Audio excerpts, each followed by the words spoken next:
Aqui é o Marcelo Sampaio, fundador deste canal. Considere-me o seu aliado tático e estratégico na jornada em busca da independência financeira e no desenvolvimento das habilidades e comportamentos que te levarão aos seus objetivos. Preste muita atenção ao que vou te dizer agora. Este conteúdo não foi desenhado para o seu tempo livre. Eu sei que você quer estar com quem ama, quer descansar no seu tempo livre e valorizamos muito isso. Este conteúdo foi desenhado estrategicamente para o que chamo de seu tempo de elite.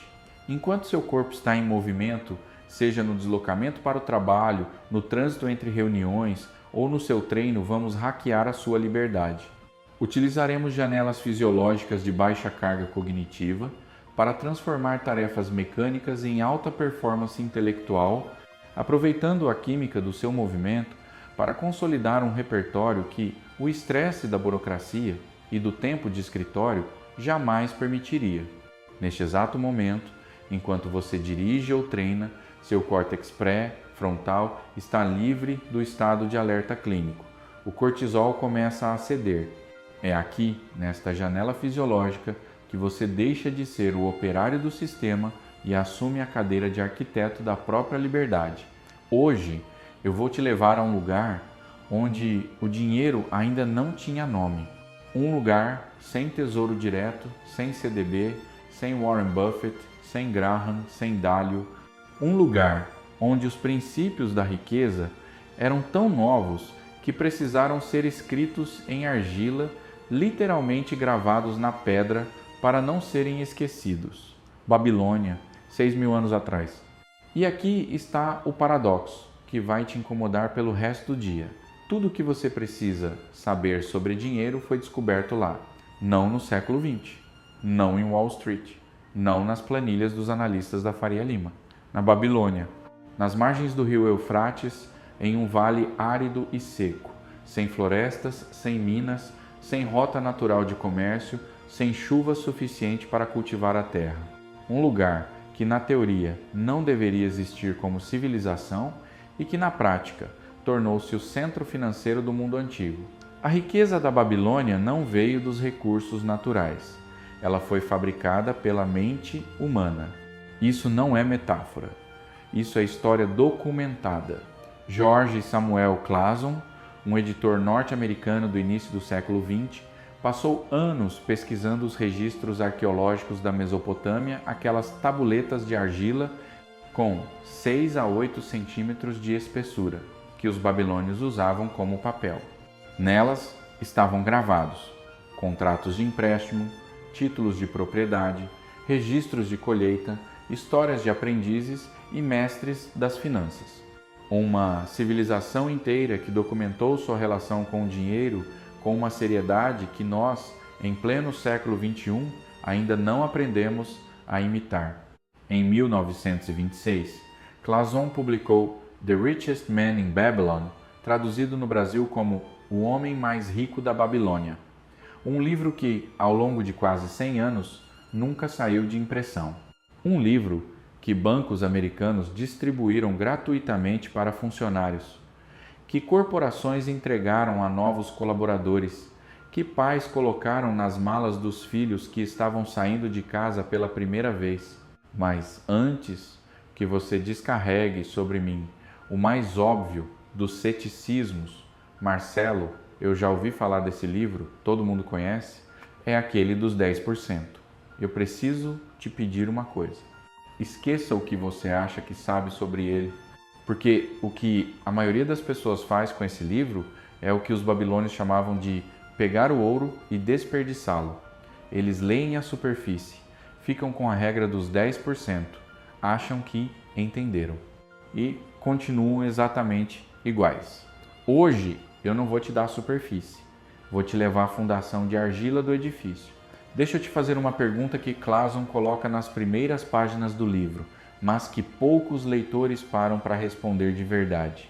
Bansir, o construtor de carruagens, um artesão talentoso, dedicado, trabalhador, acorda todo dia cedo, domina o seu ofício, produz as melhores carruagens da Babilônia. Está sentado na mureta de sua propriedade, olhando para a casa simples, para a oficina, para a carruagem incompleta e está completamente quebrado. Seu melhor amigo, Cobb, o músico, aparece e pede emprestado 2 shekels, a moeda da época. E Bansir olha para ele e diz: se eu tivesse 2 shekels, não poderia te emprestar, porque seriam minha fortuna inteira. 2 homens, décadas de trabalho duro, resultado 0. E então Bansir faz a pergunta que muda tudo. Trabalhamos a vida inteira, ganhamos muito ao longo dos anos. Por que ainda somos pobres? Agora eu preciso que você preste atenção ao que vou dizer a seguir, porque é a tese mais importante do livro e ela não está escrita de forma explícita. Você tem que inferir. A pobreza de Bansir não é resultado de falta de trabalho, é resultado de falta de princípio. Existe uma diferença radical entre trabalhar para o dinheiro e fazer o dinheiro trabalhar para você. E essa diferença não é uma questão de sorte, de herança, de quociente de inteligência, nem de networking na academia de CrossFit com sócios de fundos. É uma questão de sistema. E aqui é onde a neurociência entra com brutalidade cirúrgica. O cérebro humano possui um sistema de recompensa baseado em dopamina, que foi desenhado ao longo de 200 mil anos de evolução para priorizar a recompensa imediata sobre a recompensa futura. Isso se chama, na literatura, de hyperbolic discounting, desconto hiperbólico do futuro. O que isso significa na prática? Significa que quando você recebe seu salário, o sistema límbico do seu cérebro, a região mais antiga, a mesma que o lagarto usa, entra em modo de celebração. Dopamina, serotonina, a sensação de segurança, e ele te diz, gasta agora. O córtex pré-frontal, a região mais recente, o que nos diferencia dos répteis, tenta argumentar pelo futuro, mas ele precisa de energia para funcionar. Ele é lento. E nessa briga entre o lagarto e o arquiteto, quem ganha na maioria dos dias? O lagarto. Bansir não era fraco de caráter, ele era humano. E a ausência de um sistema financeiro explícito deixou o seu lagarto no comando por toda a vida. Pensa assim, você está tentando segurar a água com as mãos. Não importa quanto você coleta, se não tiver um recipiente, vai perder tudo entre os dedos. O sistema é o recipiente. E a maior contribuição de Clason, neste livro publicado em 1926, foi criar o recipiente mais simples e mais eficaz da história da literatura financeira. Antes de entrarmos nos princípios, eu preciso que você compreenda por que Clason escolheu a Babilônia como palco. Isso não é detalhe decorativo, é um argumento filosófico. A Babilônia existiu no Vale do Eufrates, no que hoje é o Iraque, há cerca de 8 mil anos de história documentada. Ela não tinha florestas, não tinha minas, o clima era árido, as chuvas escassas. Por todos os critérios geográficos e de recursos naturais, ela não deveria ser rica. E, no entanto, a Babilônia foi a cidade mais rica do mundo antigo durante séculos. Como? Engenharia humana. Os babilônios construíram sistemas de irrigação em uma escala que rivaliza com as maiores obras públicas da história moderna. Eles desviaram o Eufrates, canalizaram a água, transformaram o deserto em jardim e fizeram isso sem computadores, sem cálculo diferencial, sem maquinário hidráulico sofisticado. Fizeram isso com observação, sistematização e disciplina coletiva. Aqui está a lição que Clason nos dá antes mesmo de começar a história. A riqueza não é uma questão de sorte geográfica, é uma questão de engenharia humana aplicada aos recursos disponíveis. Teoria dos sistemas. Do ponto de vista da teoria dos sistemas e da cibernética, área desenvolvida por Norbert Wiener no século XX, mas cujos princípios os babilônios aplicavam de forma intuitiva, o que eles fizeram foi criar um feedback loop positivo, um ciclo virtuoso. Água irriga o campo produz alimento, o alimento alimenta trabalhadores, trabalhadores constroem mais canais trazem mais água. A riqueza, pessoal, funciona da mesma forma, e é isso que o livro vai nos ensinar. Como construir de forma deliberada o seu sistema de feedback positivo financeiro. Mas os babilônios também nos ensinam algo sobre o colapso dos sistemas. Clason descreve que, ao final da sua existência, Babilônia caiu não por conquista militar, Nenhum exército conseguiu romper suas muralhas de 160 pés de altura. Ela caiu porque seus próprios líderes abandonaram as muralhas, saíram para enfrentar o inimigo no campo aberto e deixaram os portões desguarnecidos. A fortaleza financeira não é destruída pelo mercado, é destruída quando você abandona os seus princípios. Isso vai ficar mais claro quando chegarmos aos capítulos centrais. Por enquanto, guarda essa imagem. As muralhas da Babilônia eram impenetráveis enquanto alguém as guardava. A desconstrução do status quo. Agora, eu preciso falar sobre algo que o livro não diz diretamente, mas que está implícito em cada página.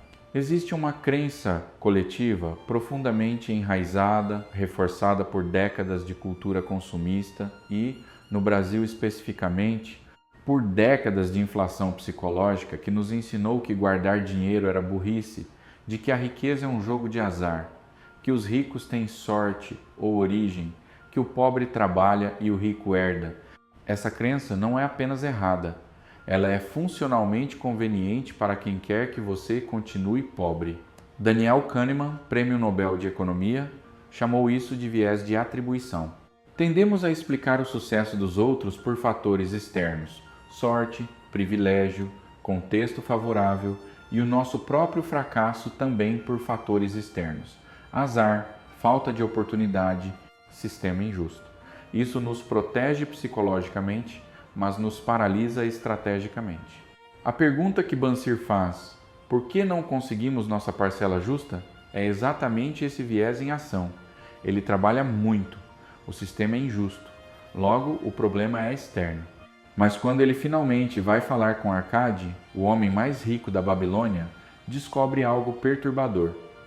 Arcade começou exatamente como ele, sem dinheiro, sem herança, sem conexões privilegiadas. A diferença não estava na origem, estava no sistema. Psicologia do consumo e status. Thorstein Veblen, economista do início do século XX, cunhou o termo Conspicuous Consumption, consumo conspícuo. A ideia de que consumimos não apenas para satisfazer necessidades, mas para sinalizar status aos nossos pares. E aqui é onde o livro toca em um nervo que vai doer em muita gente que está me ouvindo agora.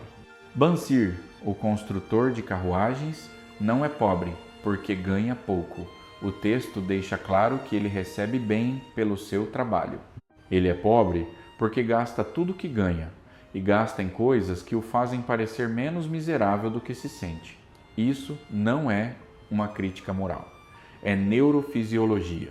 O cérebro humano, em contexto de escassez, ativa um mecanismo chamado tunneling, conceito desenvolvido por Sendhil Mullainathan e Eldar Shafir no livro Scarcity, 2013.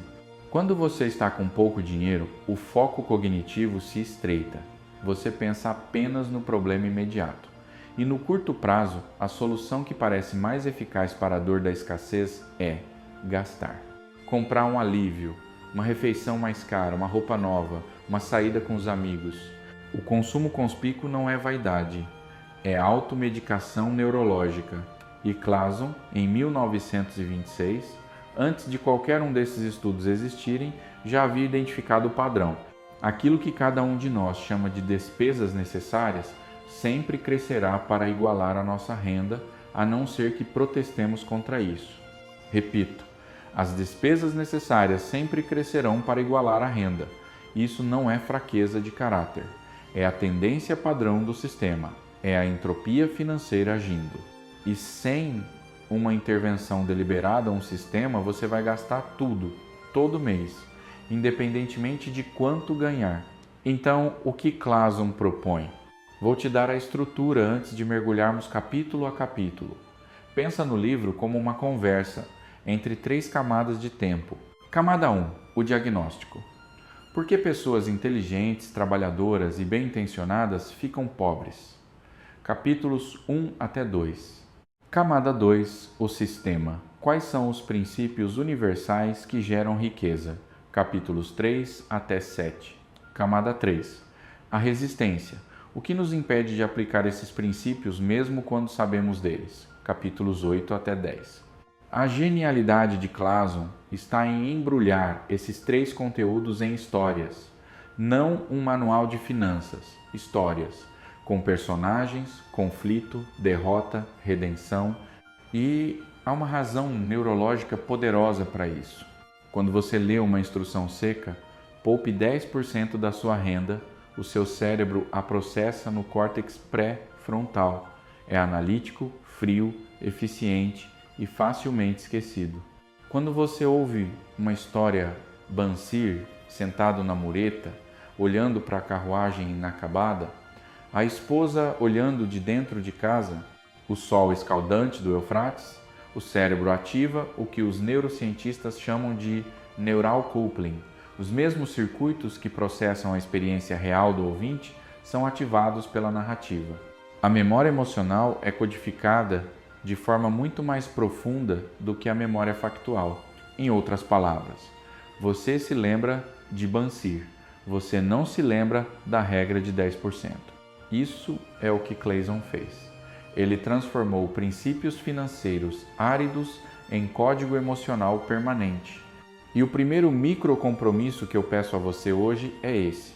Quando você terminar de me ouvir, não abra o Instagram, não ligue o podcast de entretenimento, deixe o silêncio trabalhar por 2 minutos.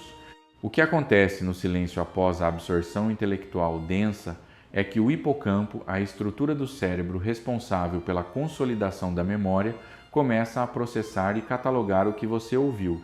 Interromper esse processo com estímulo imediato é o equivalente cognitivo de acordar alguém no meio do sono REM.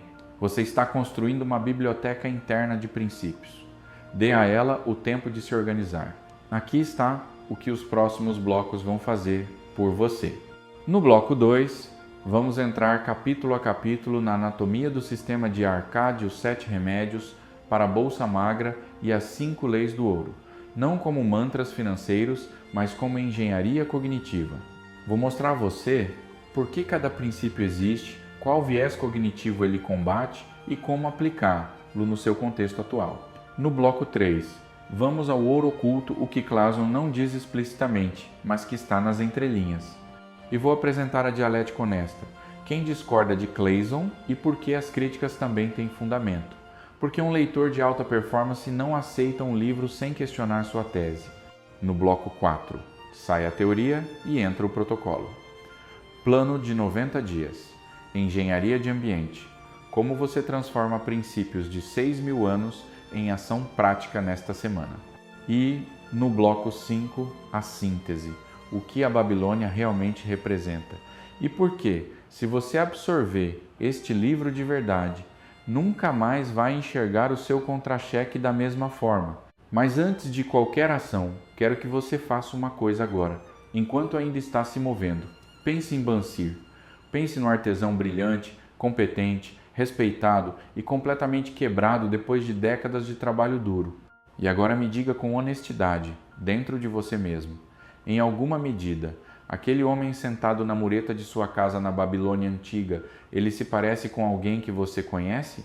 Se a resposta foi sim, mesmo que parcialmente, mesmo que você tenha renda boa, mesmo que sua situação seja confortável comparada de outros, então você está exatamente no lugar certo. Porque Arcade também começou assim, e o que Arcade sabia, você vai saber também. Você ainda está aqui, e isso já diz algo sobre você. A maioria das pessoas que começam um conteúdo como esse vai abandonar em algum momento entre o minuto 4 e o minuto 12. O cérebro, em modo de deslocamento automático, procura estímulo novo. O feed, a notificação, o podcast mais fácil, a música, mas você ficou. E agora, neste exato momento, eu preciso que você mude a qualidade da sua atenção. No bloco 1, eu construí o contexto, o palco histórico, o paradoxo da Babilônia, o diagnóstico do problema. Agora você vai entrar em contato com a cirurgia. Porque o que Arcade ensinou àqueles 100 homens no Templo do Saber da Babilônia não era uma lista de dicas financeiras. Era um sistema de reprogramação cognitiva, embalado em 7 princípios que juntos criam o que eu chamo de arquitetura da riqueza autossustentável. Vamos entrar capítulo a capítulo. E eu prometo a você, quando chegarmos no 7º remédio, você vai entender por que a ordem importa tanto quanto o conteúdo. Arcade está diante de 100 homens no grande salão do Templo do Saber, homens de ofícios variados, escribas, açougueiros, mercadores, artesãos, homens que trabalham, que produzem, que ganham e que sem exceção têm a bolsa magra. E a primeira coisa que Arcade faz não é dar uma instrução, ele faz uma pergunta a um comerciante de ovos. Se você colocar 10 ovos na cesta toda manhã e retirar apenas 9 a cada noite, o que acontece? O homem responde sem pensar: a cesta transborda com o tempo. Por quê? Porque a cada dia eu coloco um a mais do que tiro. E Arcade vira para a sala e diz: a coisa mais simples e mais devastadoramente ignorada da história das finanças pessoais: para cada 10 moedas que colocares em tua bolsa, gasta apenas 9. Agora, eu poderia seguir em frente como 99% dos comentadores fazem. Dizer: é a regra dos 10%, guarde um décimo. Pronto, próximo capítulo. Mas não vamos fazer isso, porque o que Arcade disse a seguir é onde mora o ouro real, e quase ninguém presta atenção. Quando parei de gastar mais do que 9 décimos do que ganhava, descobri que me virava igualmente bem. Não ficava mais curto do que antes. Isso não é um dado financeiro. Isso é uma descoberta neurofisiológica, neurociência e psicologia comportamental. Existe um fenômeno chamado lifestyle creep, inflação do estilo de vida. Cada vez que sua renda aumenta, seus gastos expandem proporcionalmente. É automático, não é deliberado. O mecanismo por trás disso é chamado de hedonic adaptation, adaptação hedônica, descrito pela primeira vez sistematicamente pelo psicólogo Philip Brickman nos anos 1970. A ideia é a seguinte: o ser humano tem um set point de satisfação psicológica.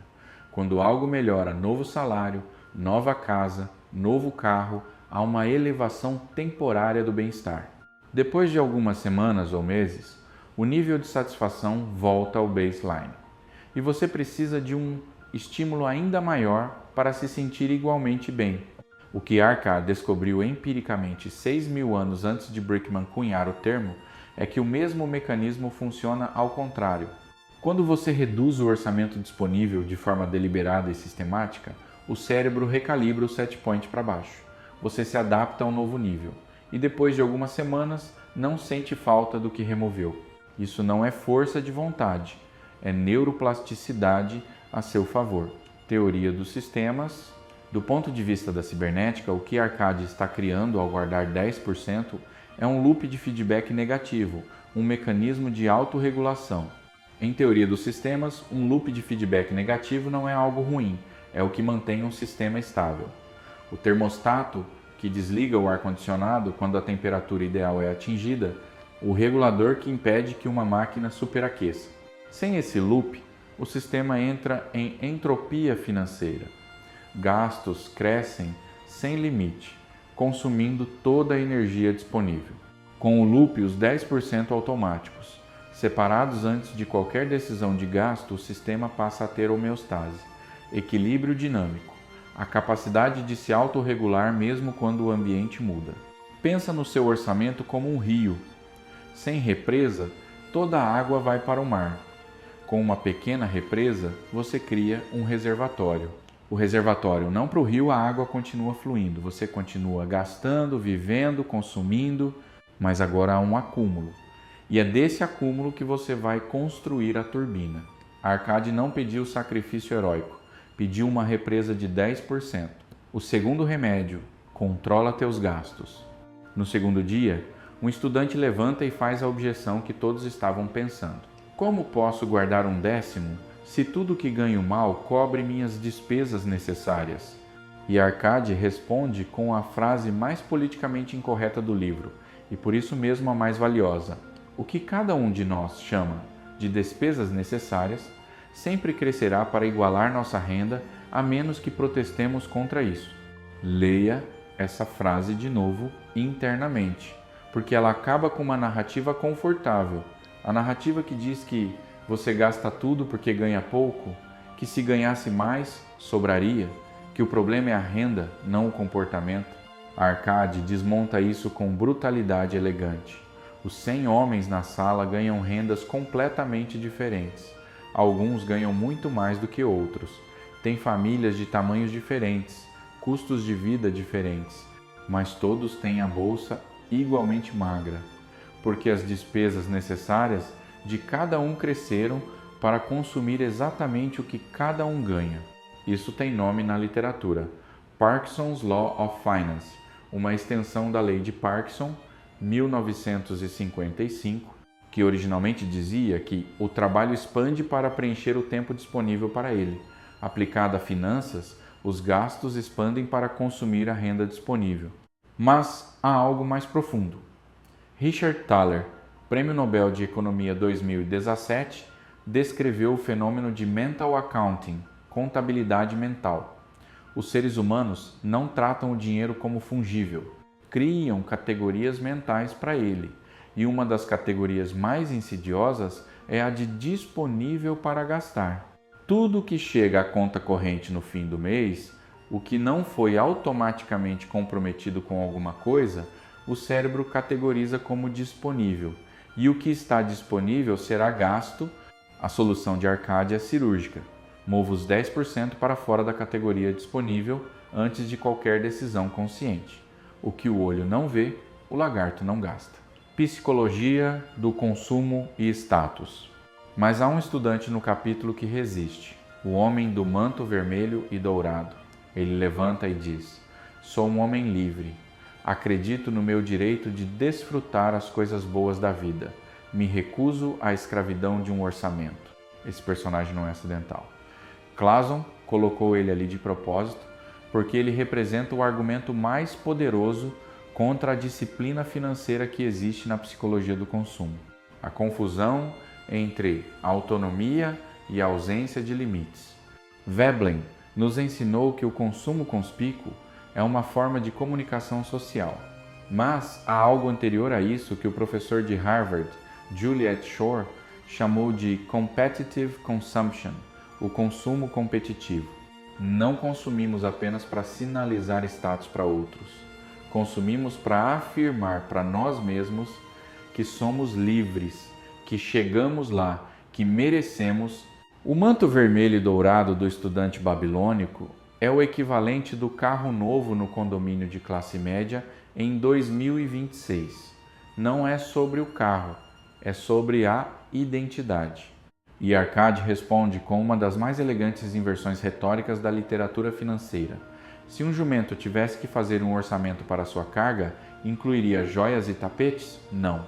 Incluiria feno, grão e uma bolsa de água para a travessia do deserto.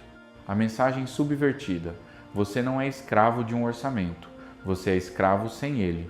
O orçamento não limita seus desejos, ele os hierarquiza.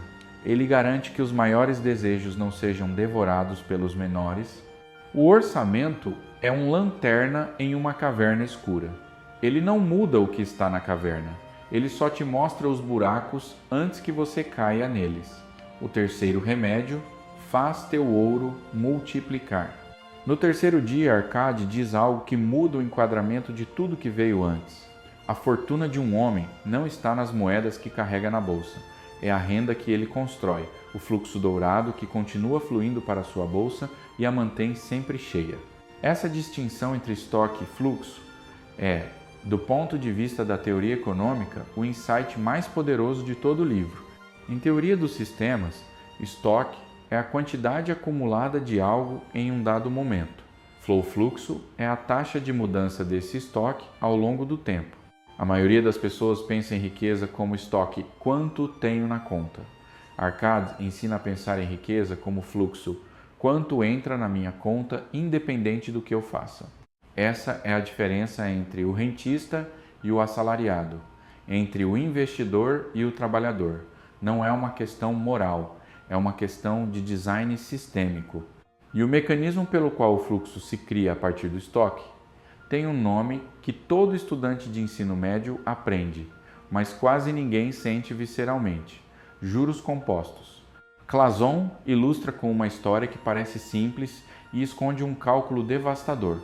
Um agricultor deposita 10 moedas de prata para seu filho recém-nascido em um prestamista, a uma taxa de 25% a cada 4 anos, com os juros reinvestidos automaticamente. Quando o filho tem 20 anos, as 10 moedas viraram 31,5.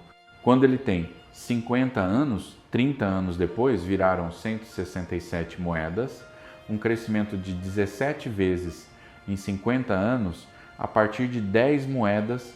Existe uma razão pela qual o ser humano não sente os juros compostos de forma intuitiva. Nosso cérebro foi desenhado para perceber crescimento linear. A maçã cai ao chão, o predador se aproxima, a ferida sara devagar. O crescimento exponencial, onde o ritmo de crescimento acelera conforme o tempo passa, é uma abstração matemática que o sistema límbico simplesmente não consegue processar de forma emocional. O psicólogo Daniel Kahneman chamou essa limitação de Scope Insensitivity, insensibilidade de escala. Quando o número é muito grande ou o horizonte de tempo é muito longo, o cérebro para de fazer distinções emocionais reais entre as magnitudes.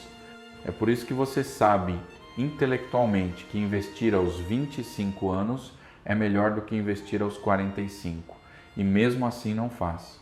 Por quê? O eu de 65 anos não existe como entidade emocional real no seu cérebro hoje, ele é uma abstração.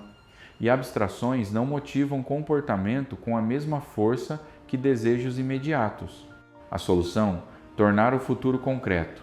Arcade faz isso com a história do agricultor. Não dá uma fórmula, conta um caso específico, com um rosto, com uma cena, com um momento de alegria de um pai ao ver o filho receber o dinheiro. Isso ativa a prospective memory, a memória prospectiva no hipocampo, criando uma âncora emocional para um evento futuro. Seus investimentos são escravos de ouro. Arcade usa exatamente essa linguagem. De minhas humildes economias, eu havia gerado uma horda de escravos de ouro, cada um trabalhando e ganhando mais ouro. Enquanto trabalhavam para mim, seus filhos também trabalhavam, e os filhos dos filhos. Essa não é uma metáfora de acumulação passiva, é uma metáfora de criação de agentes autônomos. Cada real investido hoje não é um real guardado, é um trabalhador contratado em regime permanente, que nunca pede demissão, nunca adoece, nunca tira férias. Quanto mais cedo você contratar esses trabalhadores, mais longa é a carreira deles. A única variável que você não pode recuperar no jogo dos juros compostos é o tempo perdido. O quarto remédio: proteja teu tesouro da perda. No quarto dia, Arcade começa com uma confissão que o torna imediatamente humano. Meu primeiro investimento foi uma tragédia. Ele tinha economizado por um ano inteiro, um ano de disciplina, de privação, de bolsa, engordando moeda por moeda. E então confiou tudo a um fabricante de tijolos que viajava para Tiro, com a missão de comprar joias preciosas dos fenícios. O fabricante de tijolos foi enganado, comprou pedaços de vidro colorido. O tesouro de Arcade evaporou.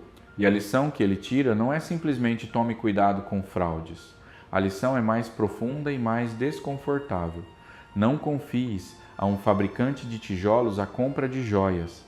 Isso é, em linguagem moderna, o problema da informação assimétrica, conceito formalizado por George Akerlof, no famoso artigo The Market for Lemons, 1970, Prêmio Nobel de Economia. Quando você investe em algo que não entende, o especialista com quem você está transacionando sempre tem mais informação do que você, e informação assimétrica, em mercados, sistematicamente beneficia quem sabe mais às suas custas. Mas Classon vai além. Ele não diz, aprenda tudo antes de investir porque isso é paralisante. Ele diz, consulte quem sabe. Busque conselho de quem tem experiência comprovada no manejo do dinheiro. A lição é sobre humildade epistêmica, reconhecer os limites do seu próprio conhecimento sem paralisar. Há dois vieses cognitivos centrais aqui, e eles operam em direções opostas que se combinam de forma letal. O primeiro é o overconfidence bias, excesso de confiança. Estudos repetidos mostram que a maioria das pessoas se avalia acima da média em habilidades de investimento, culinária, condução de veículos e tomada de decisão financeira. Isso é matematicamente impossível para mais de 50% das pessoas, mas o cérebro não faz essa conta. O segundo é a FOMO, Fear of Missing Out, o medo de perder uma oportunidade. Quando amigos e parentes entram entusiasmados em um investimento e nos convidam a participar, o sistema dopaminérgico do cérebro é ativado pela perspectiva da recompensa antes de qualquer análise racional. A excitação do grupo cria pressão social que bypassa o córtex pré-frontal. Classon sabia disso empiricamente. Todo detentor de ouro é tentado por oportunidades onde parece que pode fazer grandes somas investindo em projetos muito plausíveis. Frequentemente, amigos e parentes estão entrando animosamente nessas oportunidades e o pressionam a segui-los. A proteção, o princípio de Arcade é cristalino. A segurança do principal vem antes do lucro. Uma oferta que pode dobrar seu dinheiro em 30 dias, mas que também pode zerar seu capital, não é uma oportunidade de alto retorno, é uma aposta. E apostas não são estratégia de construção de riqueza. Pense no seu capital acumulado como um exército que você levou anos para recrutar e treinar. Você não joga esse exército em uma batalha contra um inimigo que não conhece, em terreno que não mapeou, sem inteligência prévia. A primeira obrigação é a sobrevivência das tropas. A vitória vem depois. O quinto remédio: faz da tua moradia um investimento lucrativo. O quinto remédio é, de longe, o mais controverso do livro e o mais urgente para o contexto brasileiro de 2026. Arcade diz: recomendo que todo homem seja dono do teto que o abriga. Na Babilônia, isso era um argumento de custo e de dignidade. O aluguel pago a um proprietário exigente era dinheiro que saía da bolsa sem construir nada. A casa própria reduzia o custo de vida e gerava estabilidade emocional, o que Arcade associa diretamente à maior capacidade produtiva. Economia e psicologia comportamental. Do ponto de vista econômico moderno, o argumento de Arcade pelo imóvel próprio tem fundamentos sólidos, mas também armadilhas que ele não podia prever.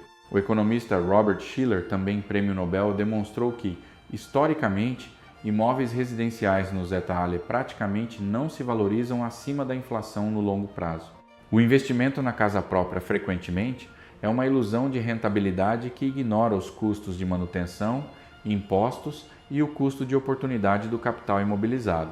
Mas o argumento de Classon não é primariamente financeiro, é psicológico e sistêmico. O proprietário que pagou sua hipoteca tem um custo de vida estruturalmente menor na fase de desacumulação quando a renda cai, e a saúde é a prioridade. E a certeza do abrigo remove uma fonte enorme de cortisol crônico, o hormônio do estresse de longo prazo, que silenciosamente degrada tanto a saúde quanto a capacidade de tomada de decisão financeira. No Brasil, onde o aluguel consome em média 30% a 40% da renda familiar, e onde a cultura de herança imobiliária é historicamente diferente da norte-americana, o argumento de Arcade tem peso adicional. A casa própria quitada é, para a maioria dos brasileiros, o maior ativo de geração de segurança que existe. Uma família que não paga aluguel tem uma vantagem de 30% a 40% na equação mensal. Esse delta, ao longo de décadas, é a diferença entre a aposentadoria com dignidade e a dependência dos filhos. O sexto remédio: assegura uma renda futura. O sexto dia, Arcade não fala de ouro, fala de tempo. A vida de todo homem vai da infância à velhice. Esse é o caminho da vida e nenhum homem pode se desviar dele a menos que os deuses o chamem prematuramente. Arcade apresenta aqui o que hoje chamamos de planejamento previdenciário. A história do sapateiro Ansan, que depositava 2 shekels por semana durante 8 anos e ao final acumulou 1.040 moedas e que em 12 anos adicionais teria 4.000. Mas o que torna esse capítulo extraordinário não é o cálculo, é o que Arcade diz no final, como uma profecia. Tenho em mente a crença de que algum dia homens sábios criarão um plano para assegurar contra a morte, pelo qual muitos homens pagam uma soma regularmente e o agregado faz uma soma generosa para a família de cada membro que partir. Em 1926, Classon estava descrevendo o seguro de vida, que ainda não existia como produto massivo. O sexto remédio combate o que os economistas comportamentais chamam de present bias, em sua forma mais extrema, a completa invisibilidade do eu futuro como entidade real e merecedora de recursos. O psicólogo Hal Hershfield fez experimentos usando realidade virtual, onde participantes se viam envelhecidos com seus próprios rostos simulados em 40 anos. Após essa experiência, eles poupavam significativamente mais para a aposentadoria do que o grupo controle. O eu futuro havia se tornado real, concreto, alguém que merecia ser protegido. Arcade não tinha realidade virtual, tinha histórias. A história do sapateiro Ansan é uma realidade virtual primitiva. Ela torna o futuro concreto o suficiente para motivar a ação presente. Você está plantando uma árvore cuja sombra não vai desfrutar amanhã, mas um dia, e esse dia vem para todos você, vai se sentar embaixo dela. A pergunta não é se a sombra vai existir. A pergunta é se você plantou a árvore a tempo. O sétimo remédio: aumenta tua capacidade de ganhar. O sétimo dia é o mais surpreendente de todos, porque Arcade vira o foco de 180 graus. Nos 6 dias anteriores ele falou sobre o que fazer com o dinheiro. No sétimo dia ele fala sobre o que fazer com você mesmo. Este dia não falarei de ouro. Falarei sobre vocês, os homens, sob os mantos de muitas cores, que se sentam diante de mim.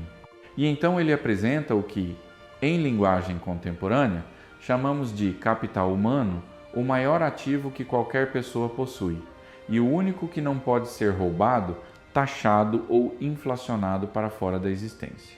O economista Gary Becker, prêmio Nobel, formalizou a teoria do capital humano nos anos 1960. A ideia de que investimento em educação, treinamento e habilidades tem retorno econômico mensurável e composto de forma análoga ao investimento financeiro. Mas Arcade, 2.500 anos antes, vai além de Becker em um ponto crucial. Ele não fala apenas de habilidades técnicas, ele fala de caráter produtivo.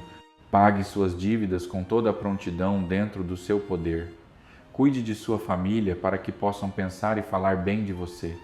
Tenha compaixão pelos que são feridos pela infortúnio. Faça um testamento para que sua propriedade seja dividida de forma honrosa. Isso não é autoajuda, é gestão de reputação como ativo econômico.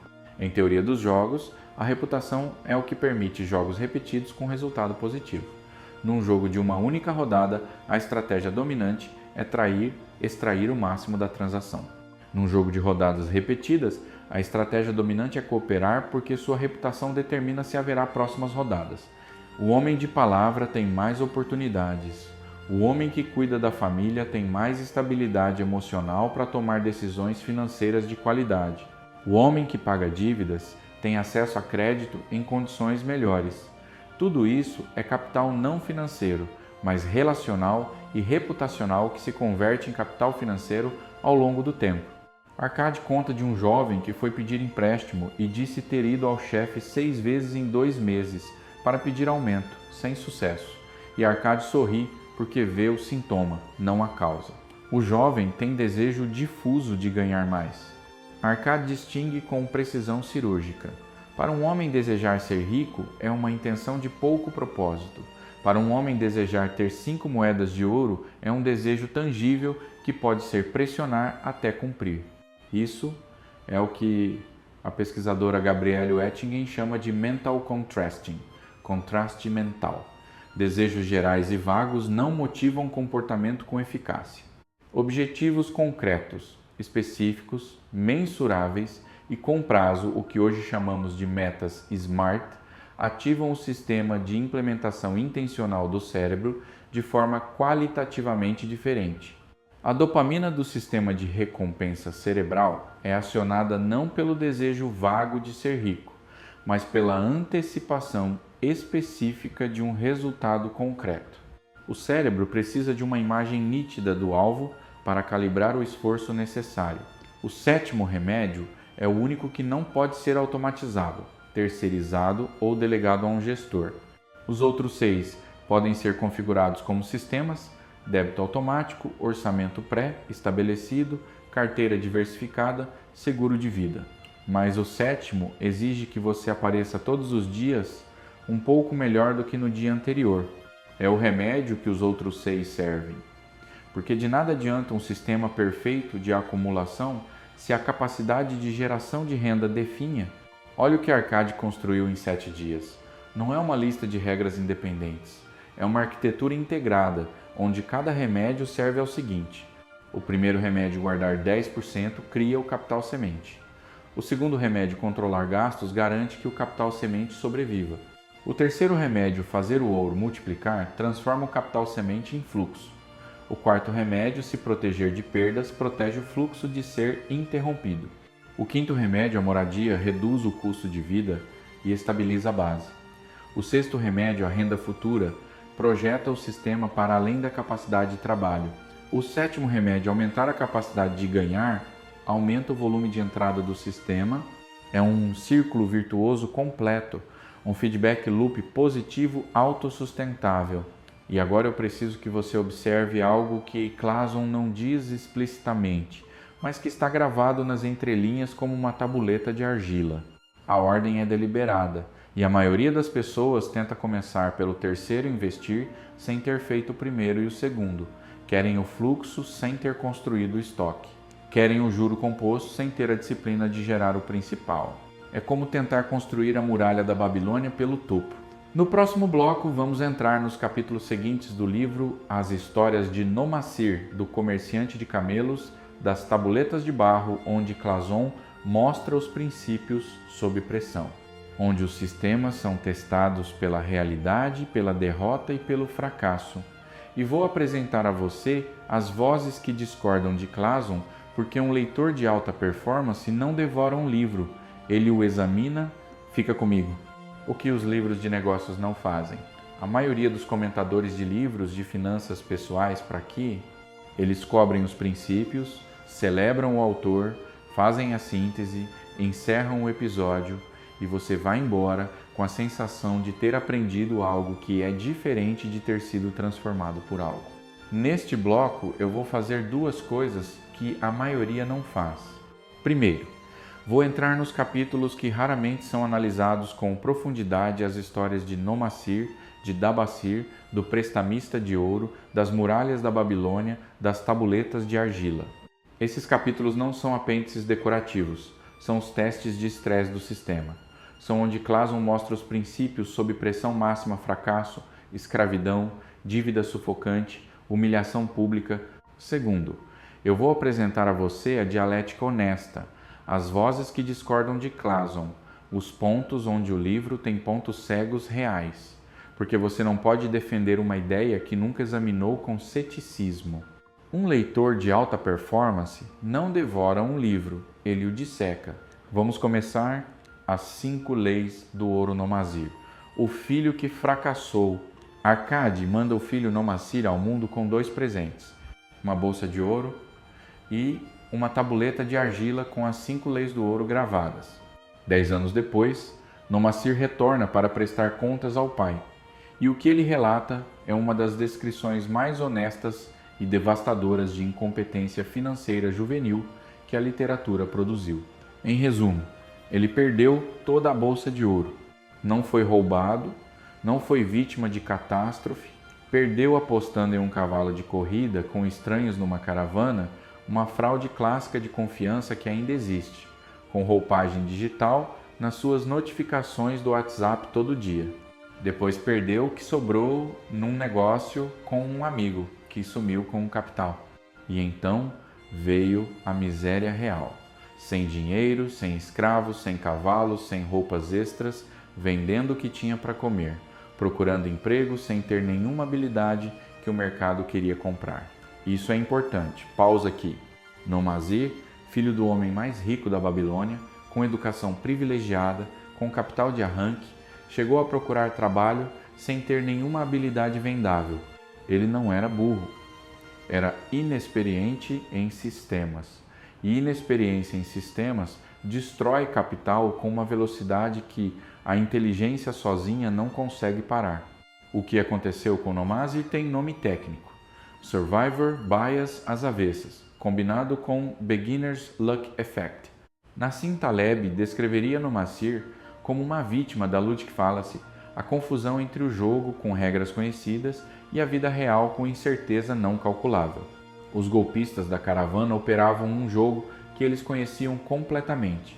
Nomazir pensava que estava jogando xadrez, mas estava jogando num tabuleiro que ele não enxergava. E o segundo fracasso, o amigo do negócio, é um caso clássico de in-group favoritism bias.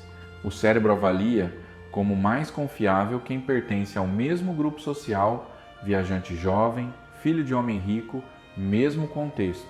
Mas confiança social não é equivalente a competência gerencial ou integridade contratual. O que parece familiar não é necessariamente seguro. Mas o momento mais poderoso do relato de Nomazir não é o fracasso. É o que acontece depois, quando ele encontra a tabuleta de argila com as 5 leis do ouro que havia embrulhado em seda e nunca lido com atenção. Percebi que se eu houvesse buscado primeiro a sabedoria, meu ouro não teria me abandonado. Isso é o que os neurocientistas chamam de encoding failure, falha de codificação. Você recebeu a informação, ela está registrada, mas não foi processada com a profundidade emocional necessária para se tornar conhecimento operacional. A diferença entre saber que fogo queima e ter se queimado uma vez, a segunda forma de conhecimento não precisa de lembrança consciente, está codificada na memória implícita processual no corpo. A primeira é apenas sintaxe. Nomazir sabia as 5 leis, não as conhecia. Um mapa não é o território. Nomazir tinha um mapa, mas nunca caminhou no território. Quando o território veio até ele com seus golpistas, seus amigos oportunistas, sua miséria, ele não reconheceu os lugares no mapa porque nunca os tinha visto com os próprios olhos. E aqui está o segundo presente de Arkady. A tabuleta era mais valiosa do que o ouro, porque o ouro foi perdido e reconquistado. Mas os princípios na tabuleta permaneceram e foram eles que guiaram a reconstrução. A deusa da boa fortuna, o capítulo que destrói a narrativa da sorte. Arkady está em seu fórum habitual, no Templo do Saber. Um tecedor de tecidos encontrou uma carteira com moedas de ouro e sugere debater como atrair a boa sorte. E o que se segue é uma das mais elegantes demolições da crença em sorte como força independente já colocada em formato narrativo. Arkady vai conduzindo o debate com a habilidade de um professor socrático. Ele vai testando. Alguém aqui ficou rico apostando no jogo? Nos dados? Nas corridas de cavalo? O silêncio e as risadas são a resposta. E então emerge a descoberta coletiva. A boa sorte não visita as mesas de jogo. Ela visita os homens de ação. O mercador que não investiu nas terras irrigadas porque queria primeiro comprar novos mantos para ele e para a esposa. O comprador de animais, que não fechou o negócio das ovelhas à noite porque queria confirmar a contagem de manhã, e de manhã a cidade abriu os portões e outros compradores pagaram 3 vezes mais pelo rebanho. Clason está descrevendo, sem o vocabulário técnico, o fenômeno da procrastinação como mecanismo de autoproteção. O psicólogo Piers Steel, autor de The Procrastination Equation, 2010, identificou que a procrastinação não é preguiça, é uma forma sofisticada de gestão da ansiedade. Quando uma decisão carrega incerteza e qualquer investimento carrega incerteza, o sistema nervoso produz um estado de desconforto que o cérebro interpreta como sinal de perigo. A procrastinação é a resposta. Se eu adiar, preservo a ilusão de que a decisão ainda pode ser perfeita. O comerciante com os novos mantos não estava sendo superficial, estava sendo humano. A certeza do prazer imediato das roupas novas versus a incerteza do retorno do investimento, o sistema límbico não hesita. Mantos ganham. Mas Arkady identifica a solução com precisão. Aqueles ansiosos para agarrar oportunidades para sua melhoria atraem o interesse da boa deusa. Homens de ação agradam-na mais. Isso é, em linguagem moderna, o princípio do comprometimento antecipado pre-commitment, descrito por Ulisses amarrando a si mesmo ao mastro para não ser seduzido pelas sereias. Quando o mercador sábio, ao perceber um bom negócio, imediatamente faz um depósito mesmo pequeno, está usando o comprometimento antecipado como proteção contra a própria tendência a recuar. Do ponto de vista sistêmico, A procrastinação cria um lag, um atraso no feedback loop que distorce o sistema de recompensa. O sinal de oportunidade chega, mas a resposta não vem. O sistema perde sincronização com o ambiente, e ambientes que mudam rápido mercados, janelas de investimento, oportunidades de negócio, não esperam que o sistema encontre seu ritmo. A boa sorte é uma onda. Quem está na água, de frente para o horizonte, posicionado e remando, pega a onda. Quem está na praia, esperando condições perfeitas, vê a onda passar. A onda não escolheu quem pegar, mas você escolheu onde estar quando ela chegou. O prestamista de ouro, a geometria do crédito.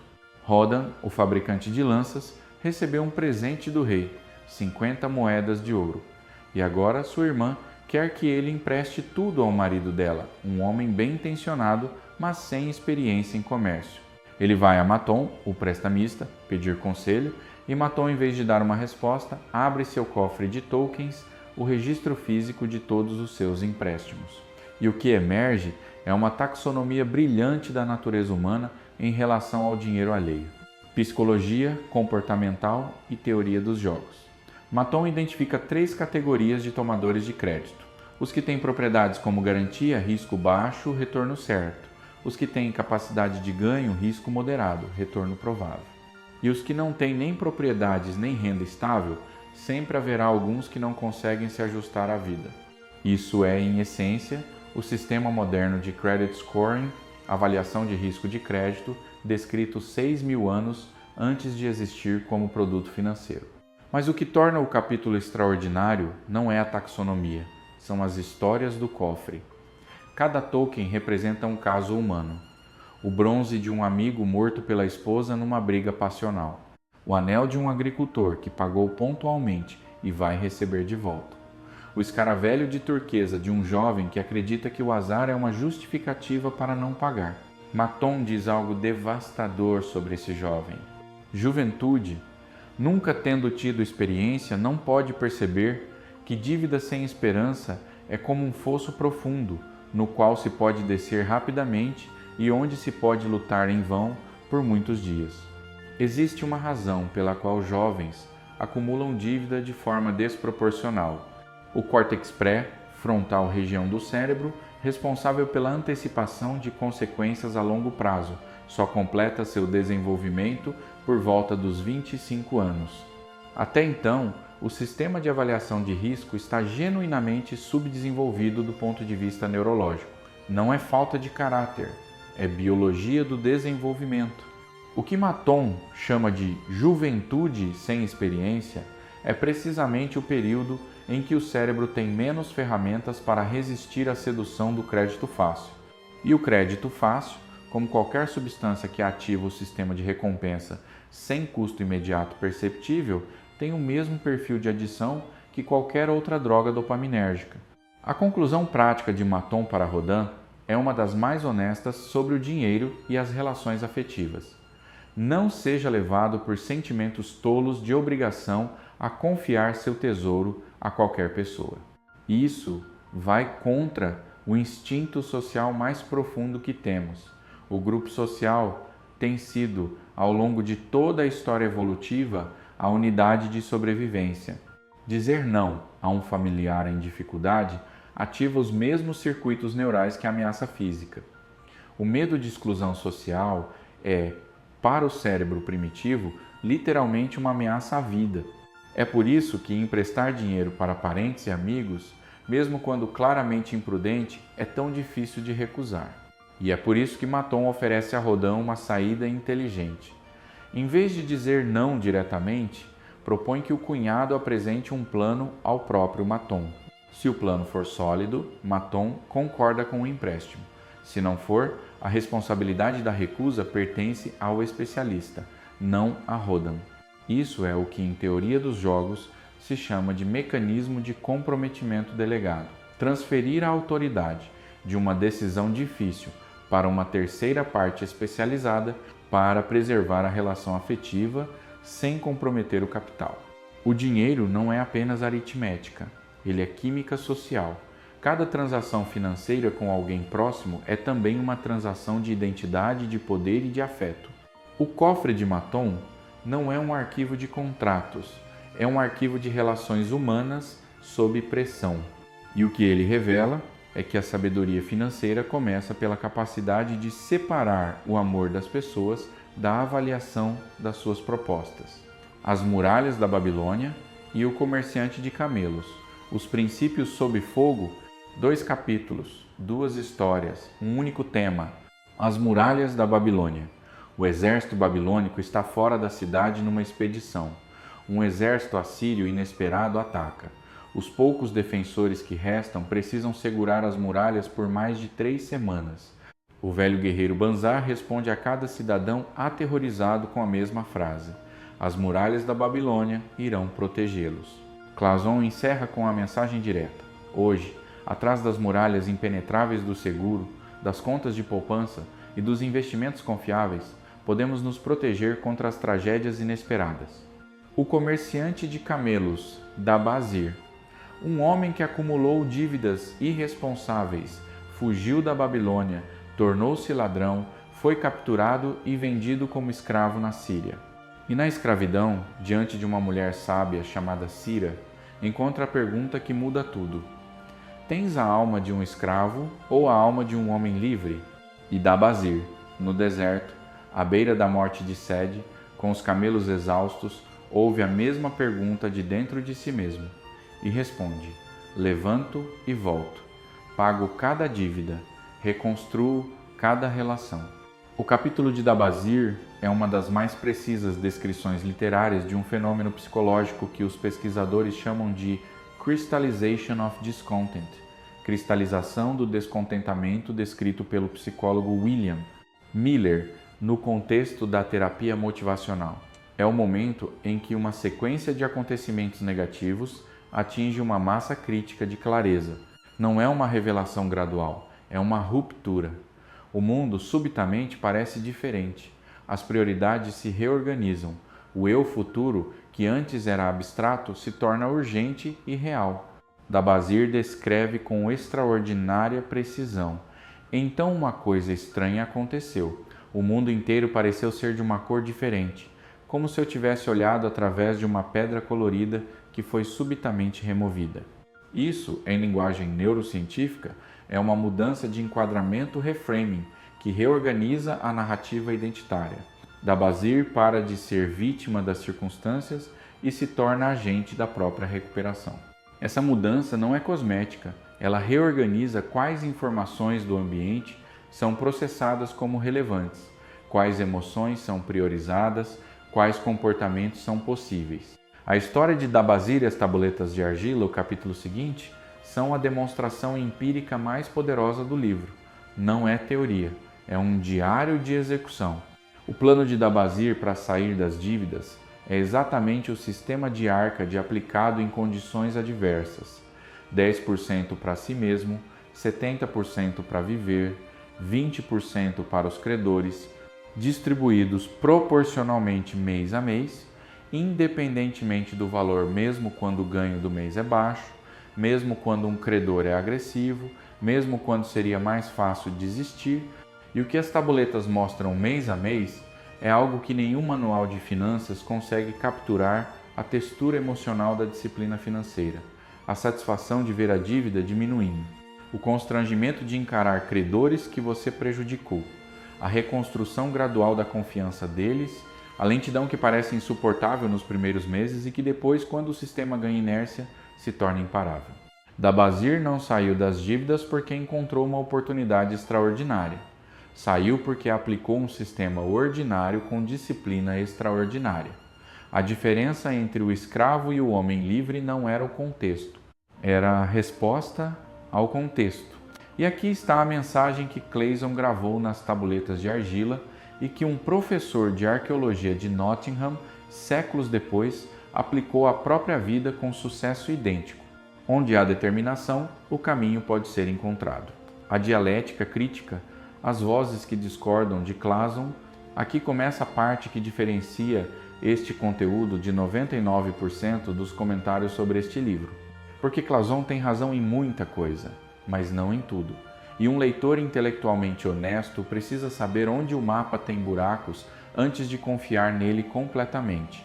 Vou apresentar 4 críticas sérias ao livro, com contexto, com fundamento e com a avaliação do que cada uma delas realmente significa para você. Crítica 1. O modelo ignora a desigualdade estrutural. A crítica mais poderosa contra Clayson vem de economistas como Thomas Piketty, autor de O Capital no século XXI, e de sociólogos como Derek Hamilton, criador do conceito de baby bonds. O argumento é este: o modelo de Clayson pressupõe que qualquer pessoa que trabalhe e poupe 10% da renda pode acumular riqueza, mas ele ignora que o ponto de partida importa de forma não linear. Uma pessoa que ganha o salário mínimo e poupa 10% acumula R$ 150 por mês. Uma pessoa que ganha 10 vezes mais poupa R$ 1.500. Em 40 anos de juro composto, a diferença não é de 10 vezes, ela é de dezenas ou centenas de vezes, porque o capital inicial maior tem mais tempo para compor sobre uma base maior. Mais ainda, quem começa com dívidas de família, de educação precária, de crédito caro, não está apenas atrás na corrida, está correndo em sentido oposto ao ponto de partida. O que isso significa para você? Clayson está certo nos princípios. O sistema funciona para quem tem renda positiva, mesmo que baixa, mas ele não resolve sozinho um problema de acesso estrutural.